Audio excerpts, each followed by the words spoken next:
Good day, everyone. Today we are going to talk about the brief background and history of Asian literature. Asia is considered as the world's largest and most diverse continent. It is believed that the name may be derived from the Assyrian word asu, meaning east. So it occupies the eastern four-fifths of the giant Eurasian landmass. Asia is a more geographic term than a homogeneous continent, and the use of the term to describe such a vast area always carries the potential of obscuring the enormous diversity among the regions it encompasses. Because of the huge landmass and multiple diverse cultures of Asia, there are several overlapping timelines. Also, for the same reason, different regions have different histories, but they all intersect in myriad ways at the different points in history. Asia is known to be the most populous and largest continent of the planet. It is the cradle of the human race, the world religions and civilization, which it is composed of a widespread variety of ethnic groups, diverse cultures, environments, economics, historical linkages, and varied governmental system, makes it rich in the written literature. The name Asia is the ancient, and its origin has been variously explained. The Greeks used it to designate the lands situated to the east of their homeland. The Asian literature. The Asian literature encompasses the literary works from the various parts of the continent. There are texts from Russia in the north, the trio of Chinese, Japanese, and Korean masterpieces from the East Asia, Arabian works from the west, masterpieces from the countries like India, Pakistan, and Nepal in the south region, writings from the Kazakhstan and its surrounding countries in general in Central Asia, and stories from the countries like the Philippines, Indonesia, and Thailand in the southeast. But some researchers choose a straightforward division of Asian literature, categorizing the mass of literature under Chinese, Japanese, and Indian literature based on the longevity and influence of the literary traditions of these countries. So the Asian literature has undeniably gone through wondrous shifts over the centuries. Now we see it flourish into another form of contemporary masterpieces as it captures our attention and takes over our hearts through riveting portrayals of life and love, struggles and survival, society and culture, and everything in between. So the Asian literature provides readers with opportunities to explore various cultures through a wide variety of literary genres. So what are the importance of Asian literature? Of course, it reflects the similarities in customs and traditions of Asian countries, their philosophies of life, the struggles and successes of their developing nations, and its people. So the Asian literature can be dated back to prehistoric times. An exact date is harder to come by given the broad nature of this topic. Like most of other literature, earlier documents were based on stories that were passed down on by word of mouth.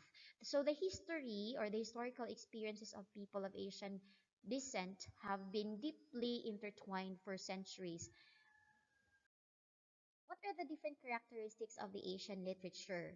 So we have religiosity and spirituality, philosophical and contemplative art. So perhaps the most similar trait of all Asian texts is their religiosity and spirituality. And that's one for the two for the Asian literature. So it is known to be a philosophical and contemplative art, pondering on major matters in life such as our origins and our death, where we come from and where we go, how we come alive and how we die, as well as how we should live in between. So the related to the spiritual feature, the involvement of nature is evident. Now, what are the themes of the Asian literature? So it greatly talks about race, injustice, power, nationalism, struggles, love, and in all things at all times, there are morals to be learned. The common literature genres, so we have poetry or verse, which are more on lyrical. So these are the common styles in the type of literature. The poetries, dramatic prose, such as collection of short stories, and then narratives or storytelling verses like epics. So a subtype of lyrical poetry is the ode. So it can be seen in some religious texts in Asian poetry, and it is usually formed in narratives also. It's also formed in narratives or storytelling verses like epic. As for the prose, there are collections of short stories, legends, and orally transmitted sayings and drama. So the ode is a lyric poem in the poetry or verse, which is lyrical. So an ode is an example of a lyric poem, type of poetry, in the form to address a particular subject, often elevated in style or manner and written in varied irregular meter. So it is meant to be sung. So the literary type of Asian writing was usually determined by the surrounding culture of the time and often expresses the ideologies prevalent in the era of the different countries' histories. What are the different Asian literature? So it is divided into four. We have the East Asian literature, which belong here, the Chinese, Japanese, and Korean. We also have the South Asian literature, that has the Indian, Pakistani, the Bangladeshi, the folk literature, and the Sri Lankan literature. And then we also have the West Asian literature, which has Persian, the Arabic, the Jewish, and Turkish. And the Southeast Asian literature, which is the Thai, the Philippines, Malaysian, Indonesian, Burmese, and Vietnamese. But let us be reminded, class, or I would just like to tell you that we will not be tackling all the literary pieces in these different countries. Instead, we will be tackling the famous literary pieces that are known to the world and, of course, in Asia. So the first civilization in Asia, we have this Chinese civilization. So it's the first literature, biggest literature in Asia, the literature of China. So the Chinese civilization is the oldest civilizations in the world that dates back to the Shang dynasty in 1765 BC. It is known as, the country is actually known as the Red Dragon. So the Zhou dynasty that followed the Shang dynasty of great intellectual activity and was in the period when the philosophies of Confucianism, Taoism, and legalism originated. Then we have the Han dynasty, which succeeded after the collapse of the Zhou, strengthened the unity within the bureaucracy, but Confucianism was actually substituted for legalism.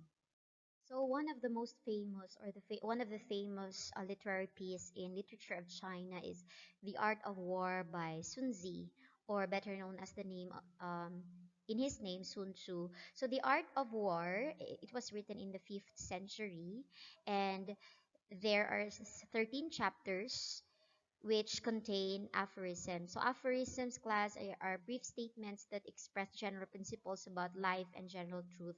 This text, in general, is about the warfare and military strategy. So as you can see in the first image, it's translated by Thomas Cleary in the modern time or in the later periods, and then the second image below is the original text written in bamboo pieces or in wood pieces, and then the example of the chapter or the aphorism stated in this text is the supreme art of war is to subdue the enemy without fighting. So these piece highly influenced the military and business strategy in China, in literature of China.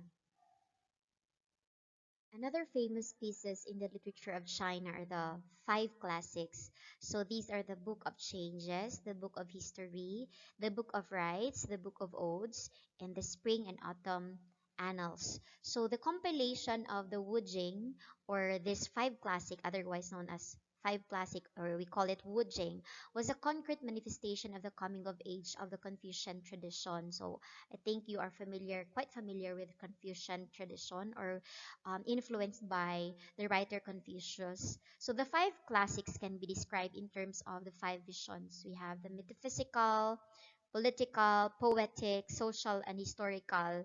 That's according to the order of these five classics stated. So the metaphysical vision or expressed in the Yijing, or it is the classic of change. It combines the divinatory art with numerological technique and ethical insight. So, according to the philosophy of change in this book, the cosmos is a great transformation occasioned by the constant interaction of yin and yang.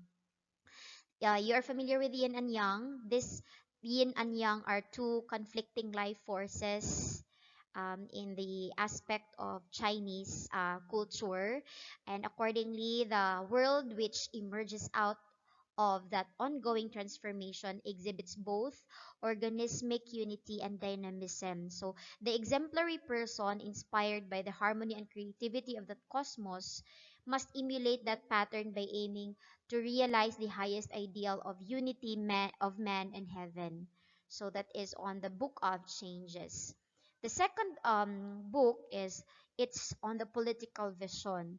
It contains in the Shu Jing present kinship in terms of the ethical foundation for the human government. So the legendary three emperors in China, Yao, Shun, and Yu, all ruled by virtue. So their sagacity or the Shao or their filial piety and their dedication to work enabled them to create a political culture based on responsibility and trust. So that is all about the book of history, the rulings of the three emperors in the ancient China. Then we have the third book, which is the book of rights, that is all about the poetic vision. The poetic vision contained the Shijing or contained in the Shijing or underscores the confusion valuation of common human feelings. So this is more on the emotion of expression of emotion of human feelings or the emotion of human. So the majority of verses give voice to emotions and the sentiments of communities and persons from all levels of society expressed on a variety of occasions based on the book of rights. The basic theme of that poetic world is mutual responsiveness, and the tone is a whole honest rather than earnest and evocative rather than expressive. So that is the characteristic of poem under the poems under the book of rights. The fourth is the social vision or the book of odes, which contained in the liturgy shows society as not the adversarial system based on contractual relationship, but as a community of trust with emphasis on communication. So according to this book, or the content of this book talks about the society whose members should have trust and emphasis on communication. So it does not only um, tackle on the relationship, contractual relationship of every individual in the society, but how they communicate and create functional approach, or we say that cooperation in the community, which does not does not what's that does not refer to their economical status. So for example, in our time we have the what is that the workers, we have the rich people, we have the middle class, the lower class. So regardless of the economic status, according to this book, regardless of the economic status, each status or each group in the society, each member must contribute to the cooperation for the progress of the society. So that's under the book of odes. The fifth one, or we have the Spring and Autumn Annals. This is all about the historical vision. So it is presented in the Chungkyu, or we call this one the Spring and Autumn Annals or Analytics. It emphasizes on the significance of collective memory of communal self-identification. So the historical consciousness is a defining characteristics of thought. By defining himself as a lover of antiquity and transmitter of its values, Confucius made it explicit that a sense of history is not only desirable but necessary for self-knowledge.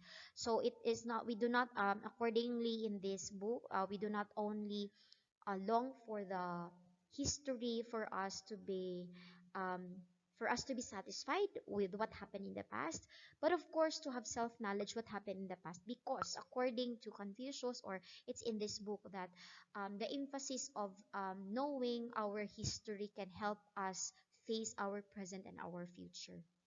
It's on uh, the importance of knowing the history is given emphasis in this book.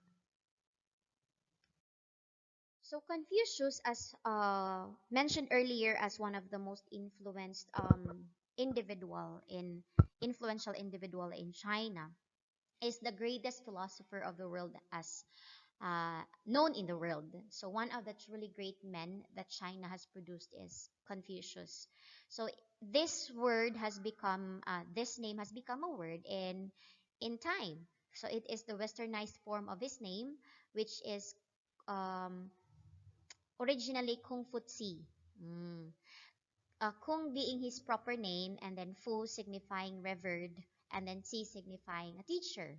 So we have his book, The Confucius Analects. The five classics are just actually the way to introduce the influence of Confucius. So, but he has his five, he has his Confucius Analects, which are all about the teachings of Confucius, or his teachings to his disciples. These are those regarding the social interaction and hierarchy and respect in the families and in the government, just to summarize. Li Po, or Li Po, in 701 to 761 is another literary contributor of China. So he was one of the leading Chinese poets of the 8th century. His writings deal with good things of life and with the pathos of human destiny. With a striking vividness, his writings treat of love, friendship, wine, nature, and simple village living. Another author or contributor of the literature of China is Pu Chu. Pu Chu was a well-known Chinese poet who represented the classical tradition in Chinese literature, politics, and morality. So classical Chinese poetry bears distinct characteristics that differentiate it from the poetic traditions of other cultures in the other country. The most important feature is that it pays attention to the graphical and visual aspects of the characters that makes up the poetry. So that is emphasized in the texts or the pieces of Pochu. That's according to Hinton, 2008. So another salient attribute of poetry is in the classical poetry is its ambiguity and absence of grammatical components, which provides space for the reader's imagination. So there is more emphasis on meaning in the texts of Pochu in his classical Chinese literature, especially in poetry, is there is more emphasis on meaning rather than the complexity of the grammatical aspect of language. That is why, as you can see, some of the points right now, it's actually also the same with Apucho's output or write ups, that there are not much on the language or grammar structure, but it's just on a play of words in lines in the points. So that's an example of um, what is that? That's the same with the classical poems written by Puchu in the literature of China. Now let us proceed to the literature of India. India is the vast land in southern Asia, extending from the Himalayan mountains south to the tip of a great peninsula that reaches from out into the Indian Ocean. So India is known as the land of prayer.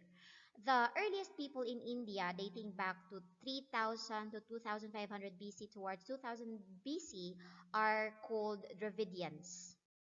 The general characteristics of Indian literature are religion, deeds on human values, obedience, bravery, love, morality, and poetic form. So we have the Sanskrit. Sanskrit is the considered as the general term for the literature of India. It means cultivated or perfected. So it is the ancient language of India, and Hinduism is an umbrella term describing many polytheistic religious traditions that originated in India. So one of the oldest Sanskrit literature and Hindu scripture is the Vedas. It is the Bible of the Indians. Then we have the Ramayana and Mahabharata. So these are the most important epics of India. So Ramayana is about the reincarnation of the creator god Vishnu, because their god is called Vishnu, right? In the person of Rama. So he was reincarnated through Rama, who is the hero of the epic. The Mahabharata is it deals with the other reincarnation of Vishnu in the person of Krishna. So it is actually considered as the greatest epic of India as well. So that's Mahabharata and Ramayana. So the Indians believe in reincarnation. What's reincarnation? It's people in the past may appear in the present and then in a different form or in another form. So the reincarnation of Vishnu are called avatars, which means descending from the god. So that is the story of Vishnu, or the reincarnation of Vishnu through Ramayana, and then reincarnation through Krishna, Mahabharata. The incarnation of Vishnu in the person of Rama, that is Ramayana. And then the reincarnation of Vishnu in the person of Krishna, that is Mahabharata. So what are the roots of Indian literature? So we have the Rig Veda. The Rig Veda is made up of hymns in praise of the gods. So the hymns are strong, energetic religions expressions comparable to the Old Testament Psalms. So for us, if we have in Christian we have the Psalms, then for them they have the Rig Veda. They also have the Upanishads. Upanishads consists of a group of sketches, illustrations, explanations, and critical comments on the religious thoughts suggested by the poetic hymns of Rig Veda. So, if the Rig Veda presents written works through through comparable Old Testament Psalm in Christian, which is the Psalm. So their illustrations and the explanation of the critical comments from this Rig Veda are translated through Upanishads. The Indian drama has also influenced the literature of India. So the first great name in Indian drama is Basa. He is the earliest known Sanskrit dramatist or playwright prior to the flourish or the contribution of Kalidasa. So Basa has 13 plays attributed to him in the Indian theater. So Indian theater is one of the most ancient forms of theater, and it features detailed textual, sculptural, and dramatic effects which emerged in mid first millennium or BC. So, like in the areas of music and dance, the Indian theater is also defined by the dramatic performance based on the concept of natya. Natya is a Sanskrit term or a Sanskrit word for drama. Then came Kalidasa. So after Basa, they have Kalidasa as another playwright or dramatist in the Indian literature and the literature of Indian drama. So Kalidasa is the greatest writer of plays. He is the author of Shakuntala. Later on, we will learn or we will be analyzing the story of Shakuntala. It is a text, or it's a story of a king who goes hunting in the woods and meets a beautiful maiden named Shakuntala with whom he falls in love. So Kalidasa is the Shakespeare version of India.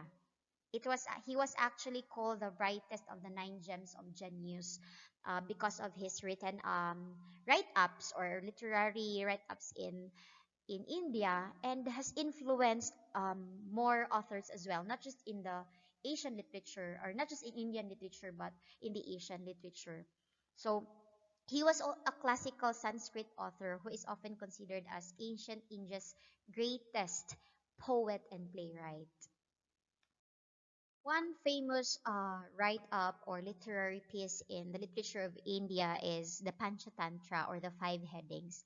This is a book that's said to contain the first fables ever written in India. So we know what fables are, right? So these are stories or literary texts which has characters, animals. So fables are, of course, stories of animals who behave like human beings.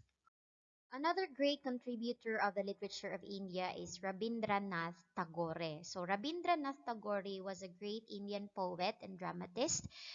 He was awarded with the Nobel Prize of Literature in 1913 and the first Indian who was awarded with this Nobel Prize in Asia. So he was knighted by the British government in 1915. So he composed, just a trivia, he composed the national anthem of India, which is the Jana Gana Mana, and has also become an inspiration of other countries such as Bangladesh and Sri Lanka in their national anthem. So Rabindranath Tagore class is the Einstein version of India because he is known to be of a genius person, a genius writer of India.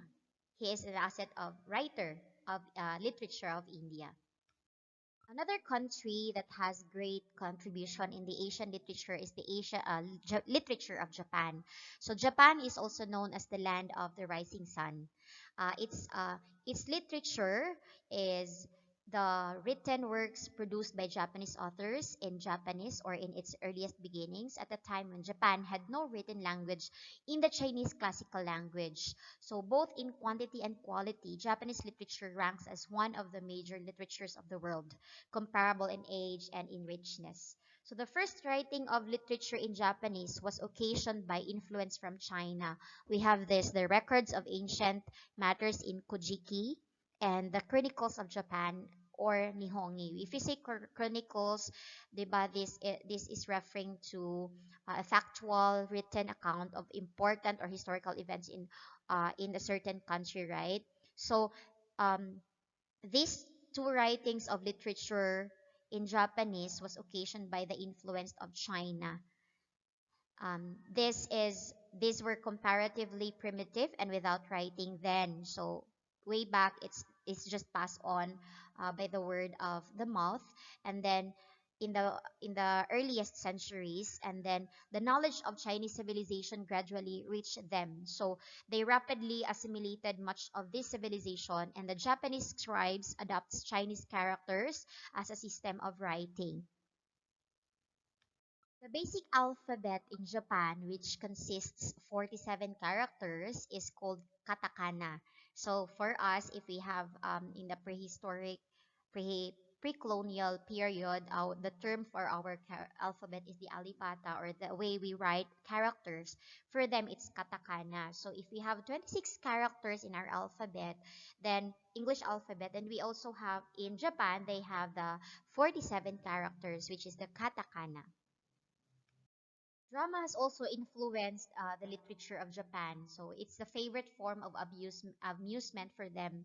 There are three types of Japanese drama. We have the no play, the jujuri or puppet play, and the kabuki play. The No Play is the national theater of Japan. It is a theater that is structured around song and dance, and movement is slow, language is poetic, tone is monotonous, and costumes are rich and heavy. So plots are usually drawn from legend and history, literature, and contemporary events, and themes often relate to dreams, supernatural worlds, ghosts, and spirits. So as you can see there, no play can be considered to a theater and at the same time the performance um, of the performers, which is in a form of theater involving music, dance, drama that originated in the 14th century. And then the puppet play. So what it's called the doll theater. So the puppets are beautifully made and lifelike in size. Um, there are some puppet plays presented in the Philippines and in other countries, but the one who really, or the country that really has this original puppet play, which are in human size, is in Japan. So the strings are expertly and manipulated, and the dialogue realistically interpreted. So the dialogue are interpreted by the humans holding the strings, and then, as you can see in the play or in the image, the puppets are the one actually portraying the scene with the manipulation of the one holding the strings. So it's otherwise known as the doll. The kabuki play is a play of the masses. It is less intellectual, more realistic, and even sensational. The traditional Japanese popular drama with singing and dancing performed in a highly stylized manner is what we call the kabuki play. So the main performers are, of course, the people or the one performing. A rich blend of music, dance, mime, and spectacular staging and costuming has been the major theatrical form in Japan for 4 centuries, and that is the term kabuki play. Then we have the Japanese poetry. So, Manyoshu, or it's the collection of myriad lives. It's the oldest collection of poetry and was compiled in 880. So it's the collection titled 100 Persons was compiled much later. So the title is 100 Persons. That's the Manyoshu. Next is the haiku. So haiku is one of the most famous literary form or poetry in Japan, which really influenced writers not just in the Asian literature but even in the world literature. So haiku is the shortest form of Japanese poetry um, that is most popular. It has 17 syllable poem in 3 lines of 5, 7, and 5 syllables. So originally, if we translate Japanese haiku to English translation, because of the different characters, it would not be anymore the 17 syllable poem. So the if you write or if Japanese haikus are written in Japanese, that's the syllabic measurement is is presented in their characters. But if you try to write haiku, we have to consider the syllabic measurement, which is the 17 syllable and 575 syllable with 3 lines in our own character, in the English character, in the English alphabet. So this is an example. In Japanese, we have furu ikeya, kawaza tubikumo, mizuno oto. That is the total of this one. The total syllables is 17 syllables. So it's based from the description of the haiku. And then if you try to translate that in English, you notice that the Japanese version 575 follows 575 rule, but the English does not, because of course the characters in English are different than in Japan from the Japanese. So it is an old pond. The meaning is an old pond, a frog jumps in, the sound of water. So that's the meaning of the Japanese haiku translated in English translation. So you see, it's just a total of 12 syllables. So we do not translate them, or the Japanese haiku are translate or are measured in Japanese characters or in katakana, while the English translation are of course would be different already. So haiku class is the most purpose or the most purpose common purposes of haiku is to share poems about nature, animals, feelings, um, people, and others. So it's just simply an expression or play of words through a poem following the measurement, which is the 17 syllable and 575 per line. And last is the tanka. Tanka class is a 5-line poem, which is the first and the third line have 5 syllables each, and the others 7, making a total of 31 syllables per poem. So an example for this is this one, the beautiful mountains. You try to count the syllables in each line and the total syllables. Beautiful mountains, rivers with cold water, white cold snow on rocks, trees over the place with frost, white sparkly snow everywhere. That's an example of a tanka class. If you try to measure the syllables there, it actually follows the description or the measurement of the syllables based on its description. So same with haiku, tanka is written by some writers or poets to express feelings or description of like nature, animals, things, places, and others. So those are all the things that compose or comprises the history of Asian literature. Although there are still a lot of concepts or we have terminologies um, shared by some authors and some writers, but we or I shared to you the most common or the most famous countries common countries that contributed a lot in the Asian literature. So at present, class, although the spread of Western ideas unmistakably and unstoppably continues to seep into the culture of Asians, including the literature, the said features, because we already have Asian and English literature, um, contemporary literature that is influenced by the English and the British and other continents. So, the said features of Asian literary works are still observable in the modern sense, even in the modern sense. So um, the characters, the themes are still influenced or inspired by the culture of the Asian countries, even with the those influence of the other continents already in the modern time. So those that shaped the religions, perceptions, and histories of people across the globe remain significant stories today as we study and apply them to our daily lives, whether knowingly or not, whether we are familiar of this literary text or not. So that is all about the Asian literature. So I hope that you learned something from this topic and hope to have another video for the Afro-Asian literature. Thank you so much, and that will be all for today.